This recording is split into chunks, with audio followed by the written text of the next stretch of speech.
Hello, welcome everyone. We're just going to give everyone another minute or so to get logged in, and then we will start today's webinar.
Okay, let's get started. The session today will be recorded, so if anyone would like a copy of that recording, please let us know afterwards.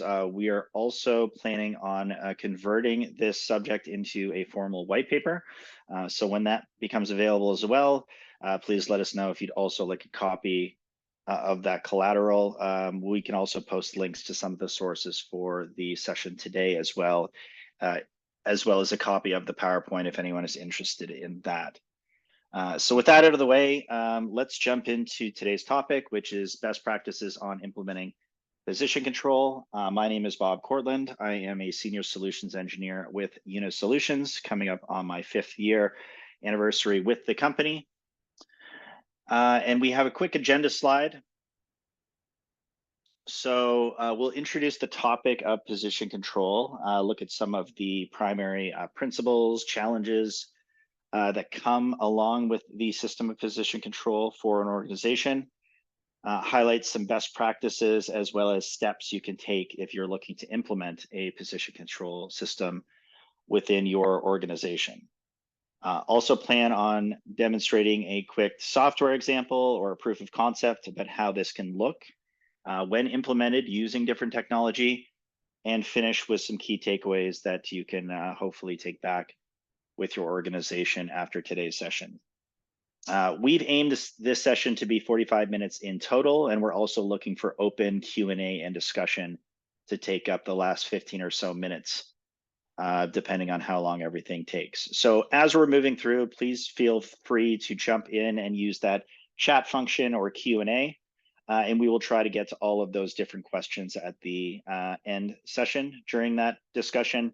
And if we don't have time to answer your question today, we'll take a list of all of that and make sure to follow up with you personally through email or a phone call. So with that housekeeping out of the way, let's dive directly in.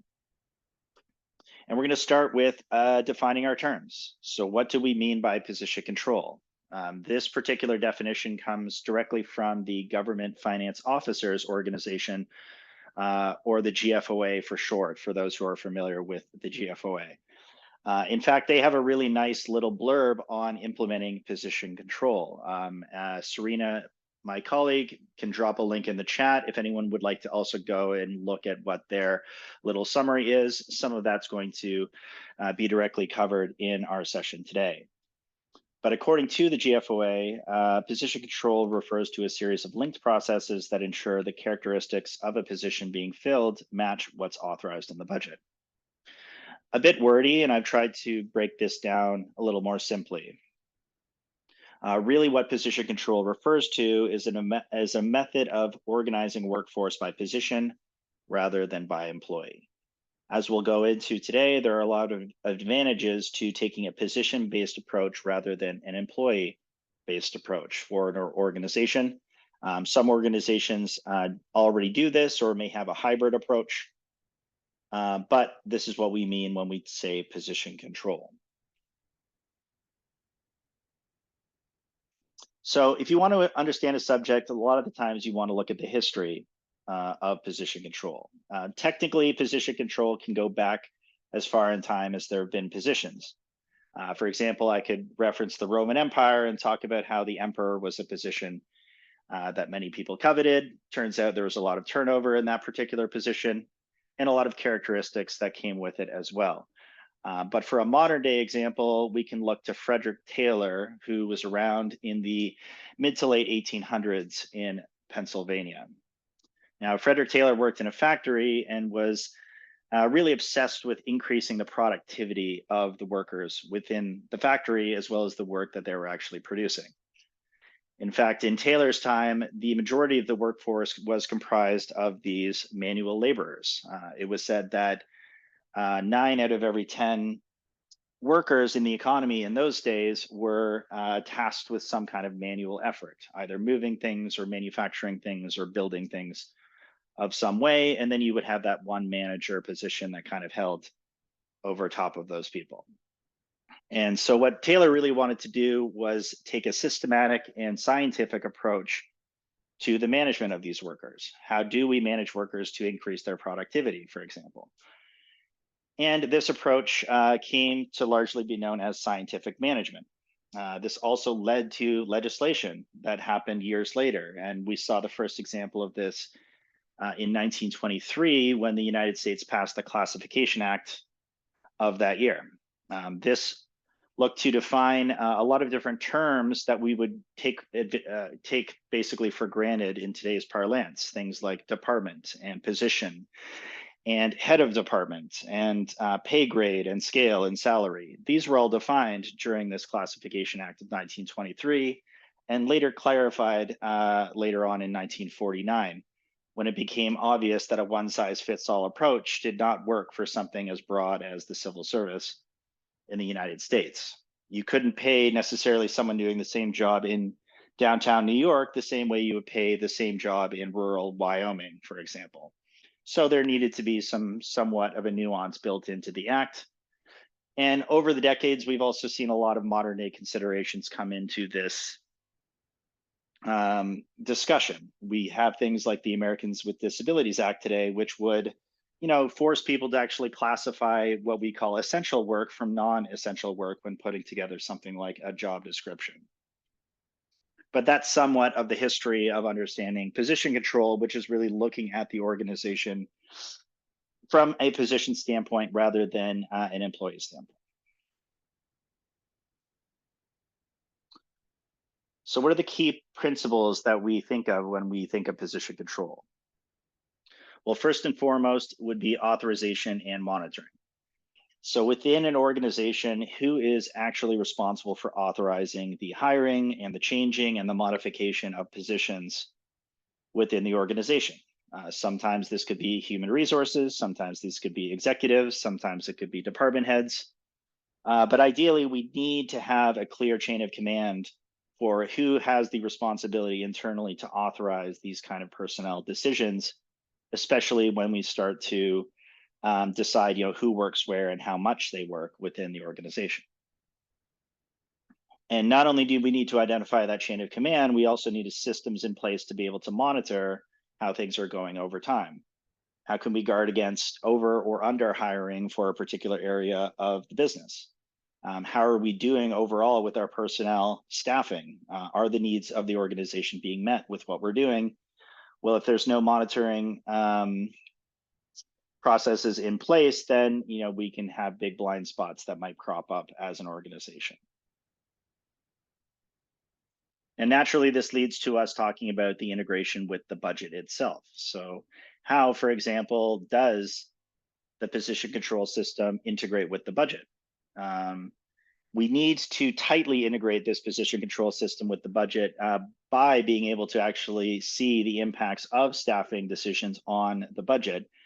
And in the broader public sector, whether it's government or K-12 school boards or healthcare or higher education, in any case, a large, if not the largest line item within a budget will be comprised of these staffing costs, salaries, benefits, whatnot.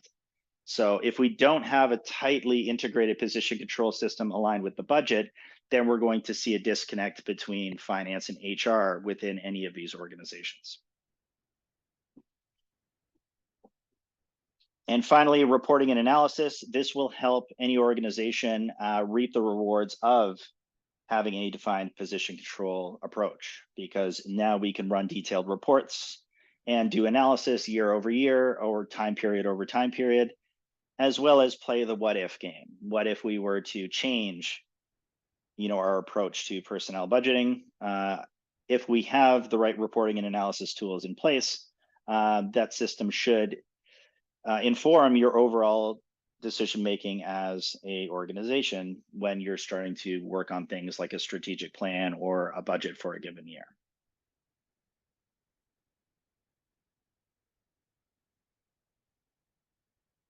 So, what are the primary objectives of position control when we talk about public sector budgeting?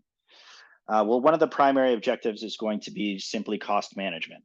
We know that personnel make up a majority of the budget for many of these organizations. It could be as much as 80 or 90% of an operating budget, or even above for some of these public sector organizations. So that's a huge cost. We need to manage those costs. And by aligning staffing levels with your budgetary allocations, you can avoid things like under or overstaffing or underutilization of resources that may be available. Grant funding, for example, may not apply if you miss the timelines for the different areas that the grants might be supporting. This leads to more effective resource allocation as an organization. So we want your allocation of human resources to reflect the organizational goals that you have and represent those priorities effectively. We need people at the end of the day to carry out the mandate of our organizations. So if we're more effectively allocating the people to these mandates, we're going to see greater returns on our investment. In terms of compliance and accountability, that should be a primary objective of really any workflow that we have as an organization. But by mandating and ensuring these compliance and budgetary regulations are being upheld, then we reduce the possibility of people taking us out of compliance. And by making the overall position control system and approach more transparent, we can also have greater accountability for the stakeholders who are involved in the decision making throughout time. So more transparency also leads to more accountability, which also ultimately leads to better outcomes, because we don't have people, taking us out of compliance or making, potentially harmful decisions if everyone else can see that they're doing that. Which of course reduces risk, because we're increasing those compliance options, and overall our risk as an organization of being inefficient with our cost management, with our resource allocation, with our compliance. These are all positives that can come by being able to implement an effective position control system for your particular organization. And just like we talked about in that previous screen, by being able to do detailed reporting and analysis of both the position control side and the budget side, you can inform strategic planning as a whole for the entire organization, and also track exactly how effective the organization is being in fulfilling its particular goals and objectives.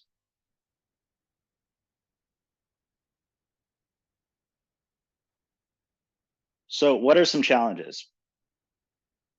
Well, every organization, of course, is different, but certain organizations, there might be a lot of political pressures across different decision makers who are involved in personnel decisions and workforce management. So are there particular actors within an environment which may carry a lot more power than others? If so, this power could be used to, perhaps make personnel decisions which aren't conforming with organizational goals, or go away from the budgetary constraints that you're looking to seek to enforce. There might be other organizational pressures as well.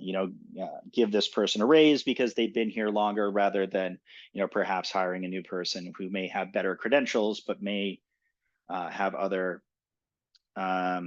challenges politically to being hired. So these, politics can play a role in any organization. These can present especially difficult problems for implementing an effective position control system. And many of the many of the customers we talk to and prospects will have an employee first approach already in place, especially for smaller organizations where there might not be a lot of full-time staff. An employee first approach may be perfectly valid and appropriate for the smaller scale, but you immediately run into scalable issues if you keep trying to take that approach indefinitely. Employee first approach means that we don't really have a concept of a seat, we have a concept of an individual specifically. So what happens if that individual leaves? What happens if we need to hire a new person, but we don't have that person hired yet? These are some of the flaws to an employee first approach that a position-based approach avoids those types of issues, because someone could just become a blank position, or you could create a vacant position if you want to fill it, sometime throughout the year when you're building your budget.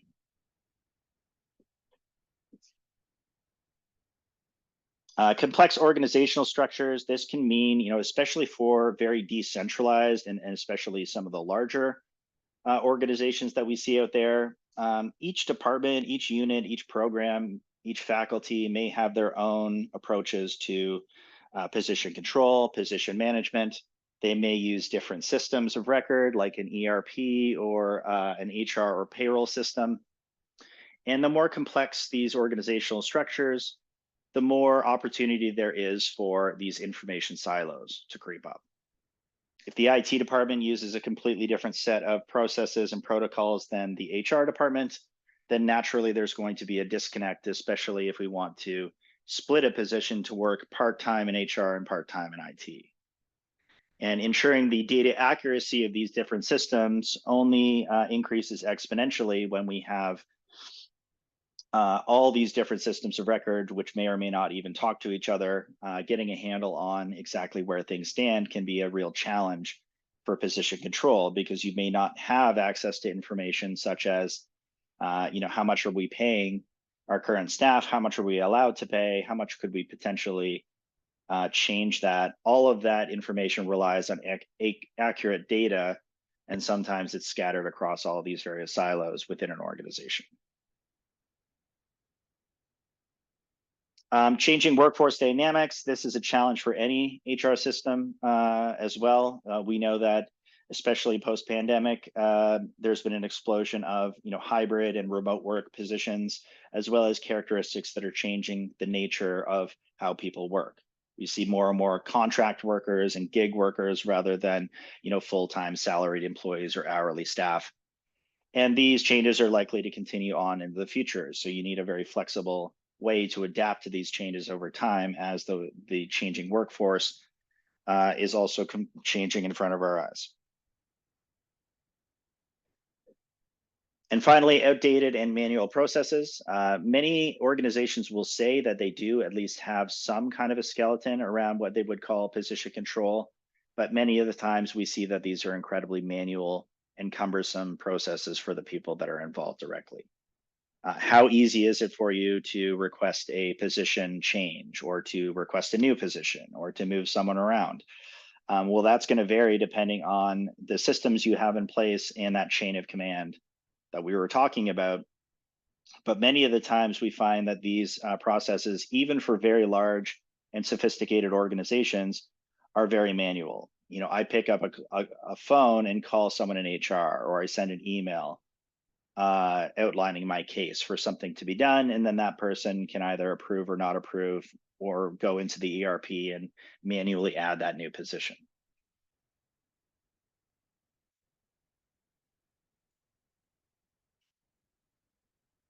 And this is one of those key challenges when we start talking about position control, just as a concept, is we need to define, first of all, as an organization, what is our system of record going to be for position control? The funny thing is that there is not one correct answer to this question. Every organization is different. We see a lot of different systems of record across a lot of different types of customers. And in many cases, we actually find out that there is no system of record, or if there is, it's an Excel spreadsheet or a group of spreadsheets that someone caretakes somewhere. So really, to define what the system of record is, you first have to ask yourself, where does this data live? So all of my payroll and salaries and benefits information Do we have, as an organization, a dedicated payroll system that holds all of that data? Systems like ADP or Paycom or Paycor. These could be examples of a system of record for your HR and position control data. It could be a module within your ERP. There could be an HR module dedicated specifically to maintaining, creating, and altering all of these position details over time. But if it exists in one of these systems, you also have to ask yourself the question, what are the processes for these systems? If I need to make a change in ADP, what is the process internally I have to take in order to carry out that change? Is that a manual process where I email someone in HR and they go and update ADP? Or is it an automated process where we have some workflow and we have some automation in terms of how to get that done? Which leads to it. The next point, is the system of record integrated with anything else? Does your HR system talk to your ERP if they're separate systems? Does it talk to any other system? Does budget have any way to actually know all of the changes that HR is making on a continuous basis? So can they see the actual impact to the budget that these changes are being made over time? The system's integrated. The answer to that quite often is no. And anytime we start talking about integrating systems or databases, you also have to give great care to the concept of integration hygiene. So when we say system of record, if your answer is more than one system, then that is not considered a best practice in terms of hygiene. Because ideally, when we talk integration, we want systems to reflect the changes based on different systems of record.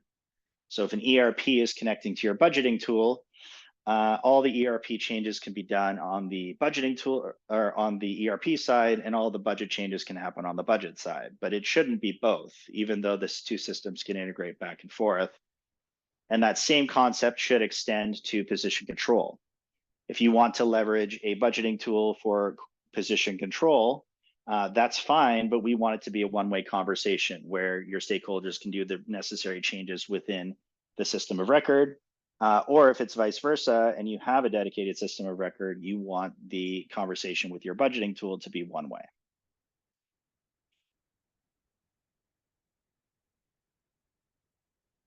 Let's talk about some best practices as well. So those are some of the challenges, things to consider, but what are the best practices when we look to implement a new system for position control? Well, first of all, we need to have very clear policies and procedures. Just like implementing any new system in an organization, people should be clear on what the guidelines and the standardized procedures are in order to carry out those position control changes. So who has the authority? What is the process for initiating a change or a request or asking a question? That should be clear to everyone who's involved on the position control side of things. And once we have those clear policies and procedures in place, then you can start to systematize this by being able to integrate the various information systems that are going to contain the information needed in order to make these necessary decisions. So if we have silos of information, especially HR, that are scattered and decentralized, what's a way that we can centralize all that data into one system so that we can have a clear picture of what's going on? You know, what is our head count? What positions are vacant? How much have we saved by not filling those positions? How many new positions are available to us? If we have all the necessary systems speaking with each other, then this should be a trivial exercise. If we don't, it can be extremely challenging. And you have to ask yourself, does this align with our organizational goals? So really, public sector organizations are always aimed at different mandates. We're serving our constituency, whatever that might look like, whether it's a county or a school or a hospital. So whatever those overarching organizational goals we have are, we need a way to incorporate that into this position control system so that we can not only link our positions to the budget, but we can also link it to some of these different initiatives and goals and programs so that we can track the relative success of how these positions are performing over time, and also tracking how our goals are improving over the course of time as well. And that leads to the best practice of doing regular review and analysis. How are we doing in achieving our goals? How are we doing in achieving our personnel?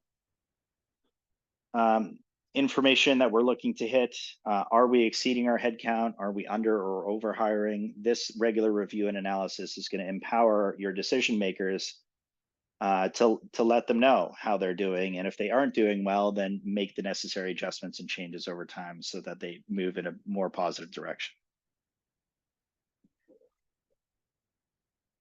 And then training and capacity building. Obviously, change management is part into implementing any new system. We want to, as a best practice, make those training and capacity building resources available so that our contributors, our stakeholders can feel more empowered as they participate in these position control processes. And you also have that institutional knowledge to apply to new hires down the road, or for people to go back as a refresh should they need a refresher on how the way things are under this new paradigm.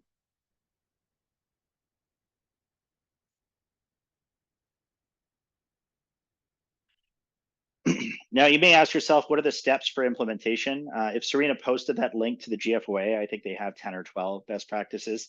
I've condensed some of those down into these steps, but the first step to implementing a new position control system is just to develop a position control system. That may sound silly, but if we're going to have a new system replacing our kind of manual and cumbersome process, what are we going to call it? What does it look like? Are we relying on technology? These are the things that we need to flesh out before we can start to get into the nitty gritty. The first of which, just like our charter in 1923 in the US Congress, is we need to define our characteristics of the positions that make up our organization. So ask yourself things like, what types of positions do we have? Do we have full-time positions? Do we have seasonal or part-time positions? Of those positions, are people assigned different pay groups and categories and characteristics that are going to change how we budget for one individual versus another? Are you part of a collectively bargained agreement where you have a pay schedule giving you a pay grade increase every so often? Well, if that's the case, that's a characteristic tied to that position, but not every position might be part of that same group. So we ideally want a one-for-one relationship between all of your positions and all of your employees, whether or not they're actually staffed. And then we can allow for specific employee characteristics to change exactly how we budget for that individual. Also, part of this implementation is we need to ensure that you're aligned with your budgeted position. Do you have enough money to actually carry out all of the positions you've now allocated across the budget? Well, that means incorporating things like funding sources and grants and all of your other sources of revenues that we use to support these expenses. And if we're looking to do things like balance the budget, for example, we need to know exactly on a very granular basis what our position costs are going to impact the bottom line for our organization. So we need to ensure that the positions we're allocating are aligned with those budgeted amounts. And then we need systems in place so that you can monitor and prevent these authorized positions from being exceeded. So in universities, for example, we may have enforced ratios between students and teachers. Well, if that's the case, a good position control system will actually look at these changing numbers and enforce those ratios so that we don't accidentally take our ratio out of whack. If I need a teacher for every 10 students, for example, once we have that 11th student come in, I'm going to need to start allocating additional resources to handle that increase. And then whatever system you decide to move forward with, consider automation wherever it's possible. Just meaning if we want to carry out approval processes, we should have systems automatically notify those who are involved in the decision making so that we can get things like tasks and emails to be sent out automatically rather than people having to pick up the phone or send an email or send a Teams or Slack message to someone else in the organization.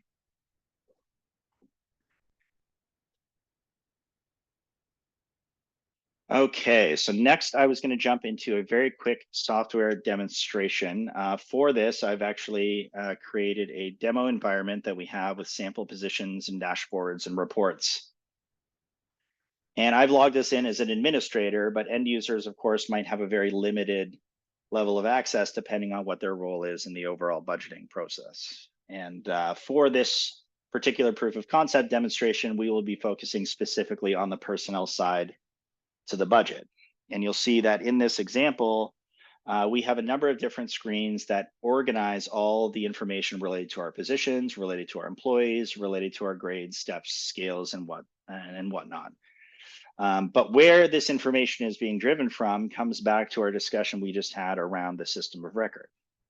And you'll notice at the very bottom of our menu here, we have something called synchronized personnel. And the idea behind this is that we can perform a specific integration unique to your HR and payroll data. That's if you already have a defined system of record for position control as an organization. It could be the case that you have a module in your ERP that perfectly handles all of this HR change and personnel requests and staffing levels, and you're very happy with how that works. And that's great. We don't want to fix things that aren't broken. And in those situations, we would set up a personnel sync to import the changes from that system of record over time, so that finance has a very simple way to keep track of all of these HR changes as they happen. If people retire and get promoted and move around and contracts get renegotiated, all of those changes keyed into that system of record can flow directly into your budgeting and forecasting tool. And you can continue on, with the rest of your finance type activities, like playing out scenarios and whatnot. But if the reverse is true, if you do not have a defined system of record for position control, this could also be the opportunity to streamline it using this system. Because the nice part about this tool is that we can also manage all those positions and position changes and employee information within this solution. And when we talk about synchronizing your personnel data to and from your other systems of record, if it's defined that this is the system of record, instead of an import, we can simply have an export integration to go and take all of these changes and update your ERP, for example, if that's the system that we need to update. So depending on whether we're pushing or pulling the data, what we're going to end up with is a framework of all the positions within your organization, and we can take a look at the sample ones we have within this particular environment. You'll see that all of our different types of staff, whether they're hourly, full-time, part-time, will have their own specific templates with all the different characteristics that define exactly how we cost out and budget for everyone that makes up our particular budget. And in the case of our building inspector, if I want to select this, you'll notice that this position is currently inhabited by an employee, but it doesn't have to be. I may have a building inspector position that I want to hold as a blank or a plan position for budgeting purposes. And this form is made up of all the different fields that are defining what those characteristics are. So what is the type of position that we have? And how are they costed out? How many hours do they work if it's an hourly position? And if they're governed by a grade or a step or a scale, that information can also live in the background. So we know exactly what step this particular employee is currently on and when they're eligible for their next step increase.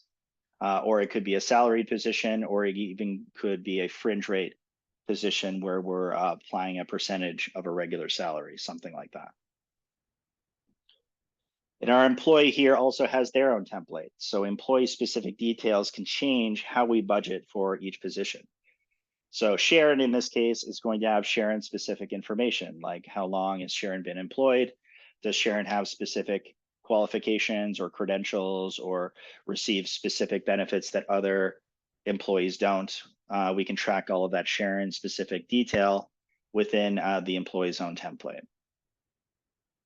And what we're building towards here is going to be that complete granular breakdown of all the costs of the budget. And we can look at that at whatever level of granularity you want. Currently, we're looking at this screen on a quarterly basis. You see that we have the ability to dive all the way down to a monthly level of budgeting to see the frequency of compensation for this particular individual, as well as how it breaks out throughout the current budget year. And if I switch to my annual view, I can also see how it affects the 5-year forecast we may have for this particular position.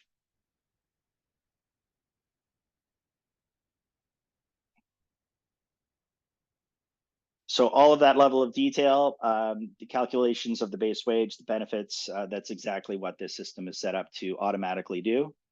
And now all that's left is we need to allocate our building inspector to somewhere in the budget, which in this case, you can see this is a split position. So we actually have a 50-50 split between two different costing centers. But of course, all of this could be changed. It could be the case that Sharon moves from 50% into this building inspection costing center down to 25%. Well, now that's going to recalculate those salaries and benefits, and now only 25% of those will be allocated to the particular costing center that we've selected. And you can also see that you can split your positions across multiple dimensions, such as grant or fund. So in this case, our grant that we have selected is also going to cover 25% of the cost of Sharon moving forward. And just like we have positions, we have all of that employee information as well. So if we want to see our demonstration employees, that will capture that employee specific information that we're looking to capture, such as, which medical insurance plan is a particular individual a part of. So as people move from one plan type to the next, the way that we calculate the benefit associated with this plan type will also update so that it will calculate at the new rate, whatever that looks like. And it really just is as easy as selecting that change of that field for this employee, and that could update the relevant lines of the budget that that person is allocated towards.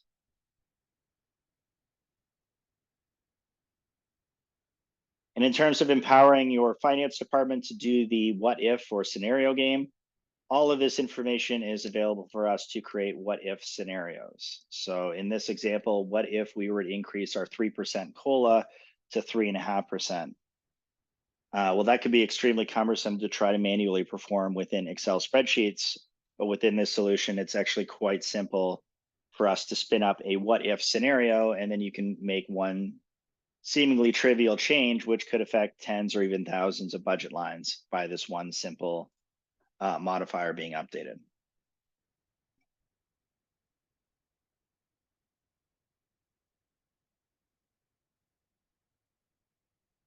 And the final thing that I'll leave you with for the demonstration portion of today is we do have a feature called change requests, which will allow you to decentralize the types of requests that can come in as a part of this position control exercise.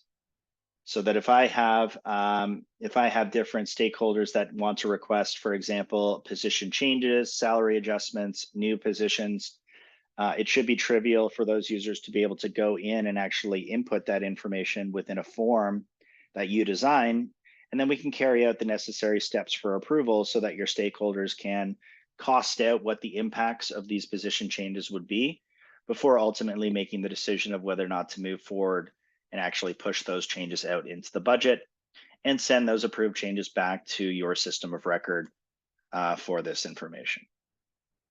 So for example, if we want to see a police department example of a change request, all the initial requester would have to do is fill out a form like the one you see here, which is quite simple.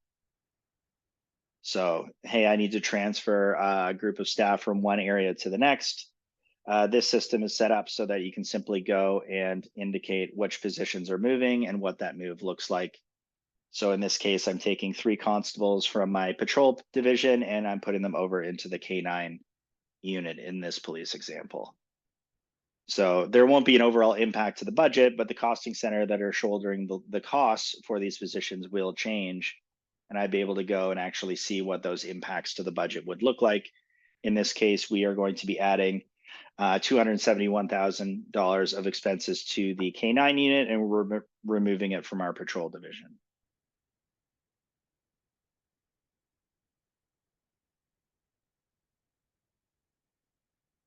And then you can carry out the necessary workflow from here. As you can see, we're at the manager review stage. From here, I may choose to demote this back and say, we're not going to move forward with this request because maybe we don't have the budget. And the same thing goes for any of these different types of requests. We can match that up with the budgetary constraints that you have as an organization. For example, if someone's requesting a new position and that's going to take your budget out of balance, we can make that visible for all of your stakeholders so that they know they're not exceeding, whatever budget constraints we have in place. So we have a way to match kind of the HR side to the finance side, and then empower whoever's necessary to make the correct decisions with all the information they need to make the right one.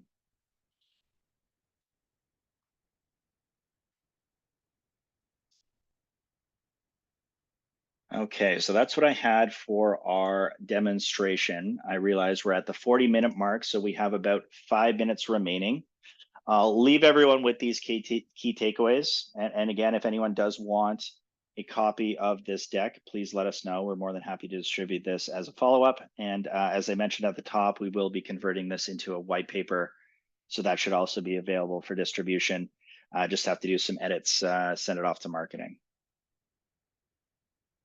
So with the 5 minutes we have remaining, are there any questions from the group? And if you're more comfortable, please feel free to shoot me an email directly if you have any questions, or if you'd like to set up a session like this for your team, and I can point you in the right direction.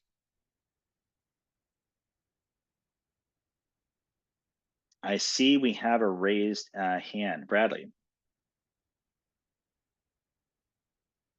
Yes, thank you very much. Great presentation, by the way. Really enjoyed it. Thank you. I'm definitely interested in. So I'm one of our system specialists for our college institution. I would definitely love any of the resources that you're talking about. This presentation recording, access to that white paper, and these slides for sure. You mentioned sort of this software's ability for a connection to a standing ERP, which we do have. We are an Ellucian colleague institution, and we do utilize both the HR and colleague financial modules. Okay. What are the connectivity options? The connectivity offerings for the system with our ERP? Sure. So we're actually a badge Ellucian partner. So we have many Ellucian customers across both Banner and Colleague. Pretty common, I think the most common ERP amongst at least our higher education customers. So we have a number of strategies. We are badge ethos connected if your IT department has gone down the ethos route. Yes, For anyone. indeed. Okay, excellent. So Perfect. For anyone else on the call, Ellucian does have a specific protocol for integrating their system with others. And in terms of the Uno approach, we're extremely integration flexible. We've integrated with, I think, 65 plus unique ERPs across different jurisdictions and landscapes. And we do have a variety of methods to integrate, ethos being one of them. Awesome, thank you. And then just another quick question. So for the positions themselves, let's say that sort of you have like for example, my position, we have the sort of system specialist position with 4 system specialists. Does the system handle that in terms of kind of like a drawer with like different slots for those different specialists? Like, would it be listed as individual, or sort of 4 slots under one position, all full time? Sure. So it's really up to the philosophy of your organization. So let's go back into my grid here, and I'm going to try to find a good example of this. So you can see in this example, we have 3 clerks that all have identical, but not exactly identical frameworks. So in this case, we have 3 different clerks with 3 different employees, all with the same position number and characteristics. Now you can do a 1-for-1. You could have a 1-to-many. So a position could hold many employees if they all have exactly the same characteristics. You can also take advantage of a concept that we call template positions, which might be for situations where you have 3 different clerk positions, but they might have slightly different assumptions if we're using them for a vacant position type of exercise. So you might have like a junior clerk, intermediate, and a senior clerk as a template, so that if you think you're going to be hiring a senior person who may carry with it, higher salary or higher benefits or whatnot, you can do that. Or in this case, we have 3 identical templates, all with their own employees. That's a valid approach as well. I know the GFOA recommends a 1-to-1. With our system, you don't have to do a 1-to-1. You can do a 1-to-many. Or each position could have its own unique identifier with its own unique employee attributes that fill that position. Great. Thank you very much. I'm looking forward to reading that paper. Okay, excellent. Any other questions from the crowd? Serena, anything from the chat? Hi, everyone. Looks like we don't have any questions in the chat or Q&A, but if anyone does want to ask a question, oh, I think one did just come in. From Jasmine, she asked, how do we manage access to the system? Is this managed by HR, budget, or IT? Another great question. So access to the system is contingent on security. And now security could be aligned with your single sign-on as an organization for authentication purposes. And security can also be extremely granular, meaning that as a decision maker, I may only have access to see the positions, within my areas of the budget that I control. So if I was the head of a department, I may only see my department's positions. If I was the dean of a faculty, I might only see the positions that fall under my faculty.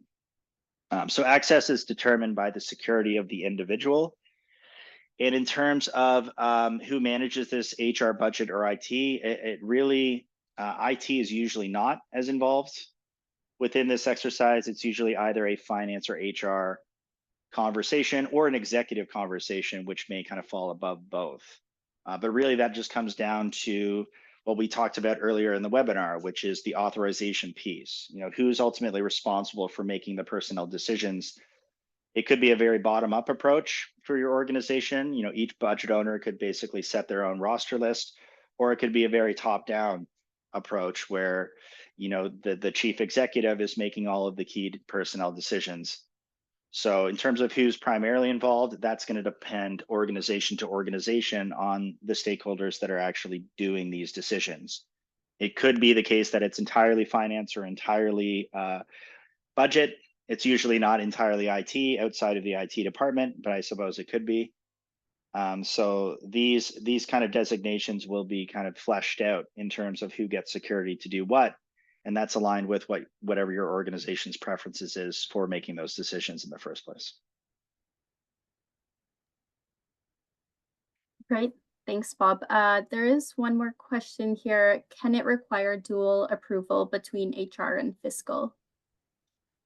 Yes, absolutely. So every time we have any system in place, we can have an automated workflow behind that process. So if I am making a request for a new position, for example, you can route it through these stage-based approvals, meaning that maybe based on your process, if I want to request a new position, it goes to HR first. If HR gives it the okay, then it might be routed to someone in finance or a group in finance who may give it the final thumbs up. So the idea is that we want to reduce or ideally eliminate those rifts between HR and finance that can crop up in different organizations. So everyone's accessing the same information and you can get those sign-offs from the key people as part of your automation.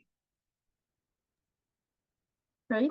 Thank you so much. I think that wraps up all the questions we have in the chat and Q&A. So thank you again for delivering an excellent presentation. A note to everyone, thank you so much for attending this session. And we will also be sharing the recording and content with you all in the next week. So you can look out for that in your inbox. All right. Thanks, everyone. Thank you, everyone. Have a great day. Bye.